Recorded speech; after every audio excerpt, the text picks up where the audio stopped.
মাননীয় প্রধানমন্ত্রী জনাব তারেক রহমান এই প্রথম রাষ্ট্রীয় সফরে এসেছেন। তার এই প্রথম বিদেশ সফর সুনির্দিষ্টভাবে 3টি পর্বে বিভক্ত।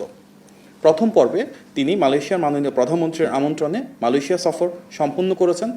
খুব স্বল্প সময়ের সেই সফরে মালয়েশিয়ার মাননীয় প্রধানমন্ত্রী, মহামান্য রাজাসহ গুরুত্বপূর্ণ সকল ব্যক্তিবর্গের সঙ্গে তার সাক্ষাৎ হয়েছে এবং বাংলাদেশের স্বার্থ সংশ্লিষ্ট বিভিন্ন বিষয়ে বিস্তারিত আলোচনা করেছেন।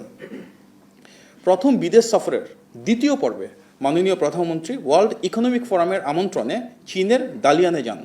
সেখানে তিনি ওয়ার্ল্ড ইকোনমিক ফোরাম আয়োজিত annual meeting of the new champions এই সম্মেলনে অংশগ্রহণ করেন। সম্মেলনে বিশ্বের বিভিন্ন দেশের বিশিষ্ট ব্যক্তিবর্গ এবং 60টি দেশের মাননীয় প্রধানমন্ত্রী অংশগ্রহণ করেন। যেসব দেশের প্রধানমন্ত্রীরা ওয়ার্ল্ড ইকোনমিক ফোরামে এবার অংশগ্রহণ করেছেন তাদের মধ্যে ছিল চীন, দক্ষিণ কোরিয়া, মন্টিনিগ্রো, মঙ্গোলিয়া, গিনি এবং কাজাখস্তান। এই 60টি দেশের মাননীয় প্রধানমন্ত্রী এবার অংশগ্রহণ করেছেন। এছাড়া ওয়ার্ল্ড ইকোনমিক ফোরামের প্রেসিডেন্ট এবং সিইও মাননীয় প্রধানমন্ত্রীর সঙ্গে সাক্ষাৎ করেছেন। সেখানে সরকার গঠনের পর গত 4 মাসে জলবায়ু ক্ষেত্রে, ক্লাইমেট রেজিলিয়েন্সের ক্ষেত্রে আমাদের যে কর্মসূচিগুলো ছিল বিশ্ব দরবারে সেগুলো মাননীয় প্রধানমন্ত্রী উপস্থাপন করেছেন এবং সুধীবৃন্দের কাছে ব্যাপকভাবে প্রশংসিত হয়েছে। প্রথম বিদেশ সফরের তৃতীয় পর্বে চীনের মাননীয় প্রধানমন্ত্রীর আমন্ত্রণে আমাদের মাননীয় প্রধানমন্ত্রী গতকাল চীনের রাজধানী আমরা আজকে যেখানে রয়েছি বেইজিংয়ে এসে পৌঁছেছেন। মালয়েশিয়া ও দালিয়ানের ধারাবাহিকতায় বেইজিংয়েও মাননীয় প্রধানমন্ত্রীকে সর্বোচ্চ রাষ্ট্রীয় সম্মাননা, বর্ণাঢ্য লাল গালিচার উষ্ণ অভ্যর্থনা ও আন্তরিক আতিথেয়তার মাধ্যমে বরণ করা হয়। মোটর শোভাযাত্রা, পূর্ণ রাষ্ট্রীয় প্রোটোকল ও উচ্চ পর্যায়ের পুলিশি নিরাপত্তার মধ্য দিয়ে মাননীয় প্রধানমন্ত্রীকে দাওতি স্টেট গেস্ট হাউসে নিয়ে আসা হয়, যা এই দেশের সম্মানিত রাষ্ট্রীয় অতিথিদের জন্য নির্ধারিত এবং একটি অত্যন্ত মর্যাদাপূর্ণ আবাসিক সুবিধা হিসেবে পরিচিত। মালয়েশিয়া এবং ওয়ার্ল্ড ইকোনমিক ফোরামের মতোই এখানেও আমাদের মাননীয় প্রধানমন্ত্রী অত্যন্ত সংক্ষিপ্ত আকারে 25 জন সফরসঙ্গী নিয়ে সফর করছেন। এর মধ্যে মন্ত্রী, প্রতিমন্ত্রী ও উপদেষ্টা পদমর্যাদার 11 জন রয়েছেন।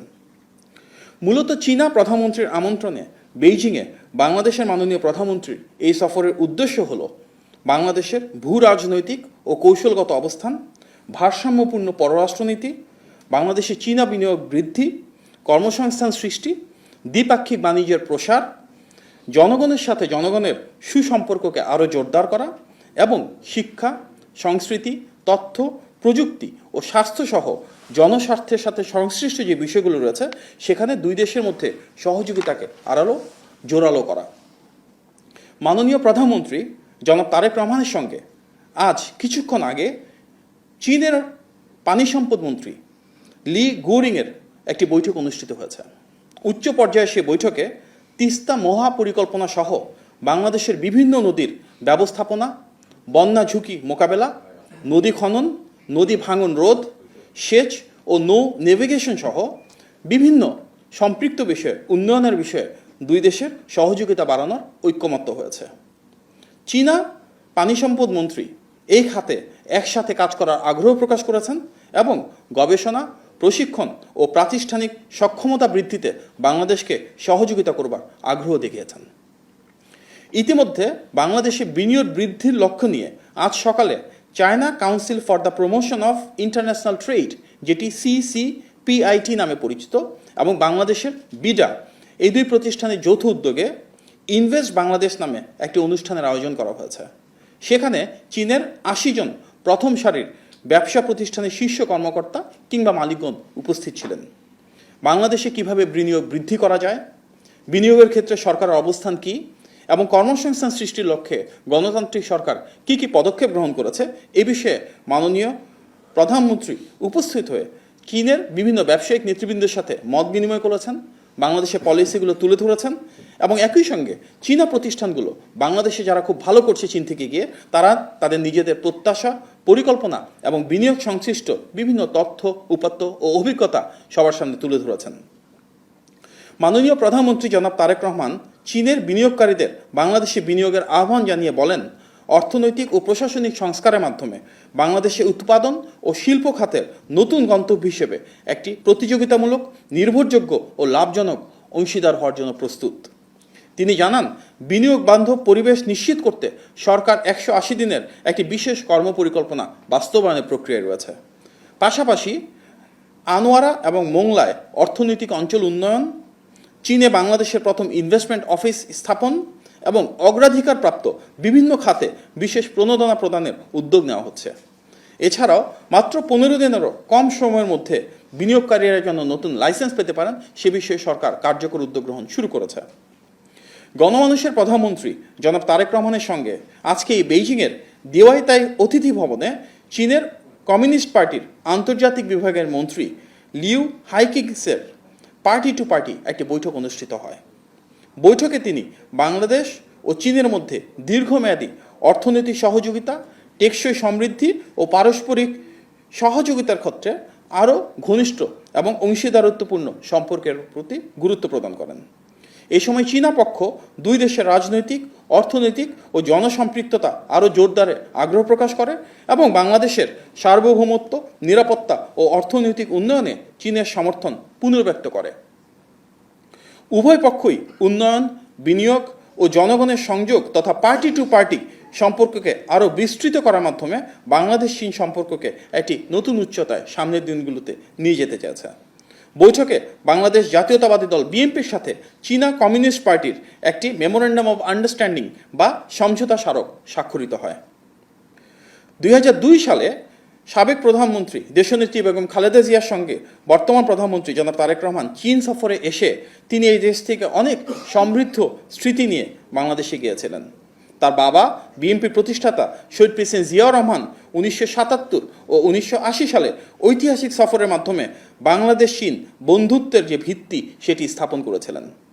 পরবর্তীতে দেশনেত্রী বেগম খালেদা জিয়া 7 বার ঐতিহাসিক এবং স্মরণীয় সফরের মাধ্যমে চীন বাংলাদেশের সম্পর্ককে আরও সুদৃঢ় করেছিলেন।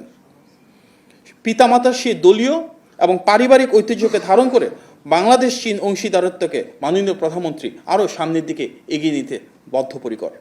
একই সঙ্গে তাকে ও তার প্রতিনিধি দলকে যে আন্তরিক আতিথেয়তা চীনের পক্ষ থেকে দেওয়া হয়েছে তা আমাদের জন্য অত্যন্ত অনুপ্রেরণাদায়ক। মাননীয় প্রধানমন্ত্রীর নেতৃত্বে সবার আগে বাংলাদেশ নীতিকে মাথায় রেখে চীনের সাথে আমরা সুসম্পর্ক গড়ে তুলতে চাইছি এবং এই ধারাকে আরও বিস্তৃত করতে চাচ্ছি বহুমাত্রিক সম্পর্কের মাধ্যমে। গণপ্রজাতন্ত্রী বাংলাদেশ সরকার দেশের স্বার্থ রক্ষা ও সম্পর্ক গঠনের ক্ষেত্রে সমতা ও ন্যায্যতাকে ভিত্তি হিসেবে ধারণ করছে। বাংলাদেশ চীন সম্পর্ককে বহুমাত্রিকভাবে আরও গভীর করা হচ্ছে। কৌশলগত সহযোগিতা থেকে শুরু করে বাণিজ্য, বিনিয়োগ ও কর্মসংস্থান এবং উন্নয়ন প্রকল্প থেকে শুরু করে জনগণের সাথে জনগণের সম্পর্ক প্রতিটি ক্ষেত্রেই দুই দেশের দ্বিপাক্ষিক সম্পর্ক একটি নতুন উচ্চতায় পৌঁছাচ্ছে। চীনে রাষ্ট্রীয় সফরকালে বেশ কয়েকটি বৃহৎ শিল্পগোষ্ঠীর শীর্ষ কর্মকর্তারা ধারাবাহিকভাবে মাননীয় প্রধানমন্ত্রীর সঙ্গে সাক্ষাৎ করেছেন।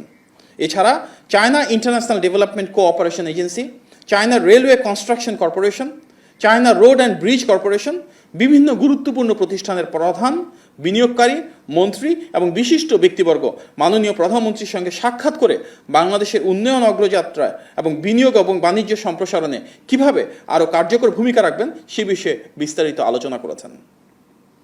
প্রিয় সাংবাদিক ভাই বোনেরা, আজ বিকেলে চীনের স্থানীয় সময় বিকেল 5টায় অর্থাৎ বাংলাদেশ সময় বিকেল 3টায় চীনের প্রিমিয়ার তথা মাননীয় প্রধানমন্ত্রী জনাব লি কিয়াংয়ের সঙ্গে ঐতিহাসিক গ্রেট হলে বাংলাদেশের মাননীয় প্রধানমন্ত্রী জনাব তারেক রহমানের বৈঠক অনুষ্ঠিত হবে। এরপর দুই দেশের মাননীয় প্রধানমন্ত্রীর উপস্থিতিতে বাংলাদেশ ও চীনের মধ্যে বিভিন্ন বিষয়ে 15টি সমঝোতা স্মারক বা মেমোরেন্ডাম অফ আন্ডারস্ট্যান্ডিং স্বাক্ষরিত হবে। এগুলো চীন বাংলাদেশ সম্পর্ককে আরও জোরদার করার পথে প্রভাবক হিসেবে ভূমিকা রাখবে। পরে চীনের মাননীয় প্রধানমন্ত্রী বাংলাদেশের মাননীয় প্রধানমন্ত্রী ও সফর সঙ্গীদের সম্মানে একটি রাষ্ট্রীয় ভোজের আয়োজন করবেন। প্রিয় সাংবাদিকবৃন্দ, আগামীকাল চীনের মহামান্য রাষ্ট্রপতি শি জিনপিংয়ের সঙ্গে মাননীয় প্রধানমন্ত্রীর স্থানীয় সময় সকাল 10:30টায় অর্থাৎ বাংলাদেশ সময় সকাল 8:30টায় ঐতিহাসিক গ্রেট হলে সাক্ষাৎ অনুষ্ঠিত হবে। চীনের মাননীয় প্রধানমন্ত্রী ও মাননীয় রাষ্ট্রপতির সঙ্গে বৈঠকে স্বাভাবিকভাবেই বাংলাদেশের স্বার্থ সংশ্লিষ্ট বিভিন্ন বিষয় তুলে ধরবেন বাংলাদেশের মাননীয় প্রধানমন্ত্রী। একই সঙ্গে বাংলাদেশের মানুষের উন্নয়ন অগ্রযাত্রা আরও সুসংহত করার লক্ষ্যে ইনশাল্লাহ এই সাক্ষাৎগুলো ইতিবাচক ফলাফল বয়ে আনবে। প্রিয় সাংবাদিক ভাই ও বোনেরা, দীর্ঘদিন পর জনগণের ভোটে নির্বাচিত একজন সরকার প্রধান হিসেবে মাননীয় প্রধানমন্ত্রী মালয়েশিয়া, ওয়ার্ল্ড ইকোনমিক ফোরাম এবং বর্তমানে চীন সফরে যে মর্যাদা পাচ্ছেন এবং যেভাবে বাংলাদেশের স্বাধীনতা ও সার্বভৌমত্বকে প্রাধান্য দিয়ে ভারসাম্যপূর্ণ পররাষ্ট্রনীতি বাস্তবায়ন করছেন, তা বিশ্ব দরবারে প্রতিটি বাংলাদেশির জন্য গৌরব এবং মর্যাদার বিষয়। আজ বাংলাদেশ ও চীনের দুই দেশের মাননীয় প্রধানমন্ত্রীর ভেতর অনুষ্ঠিতব্য যে বৈঠক রয়েছে, তারপর আমরা চেষ্টা করব রাতেই আপনাদেরকে প্রেস কনফারেন্সের মাধ্যমে সেই সাক্ষাতের বিষয়ে অবগত করবার জন্য, যদি আমাদের হাতে সেই সময়টুকু থাকে।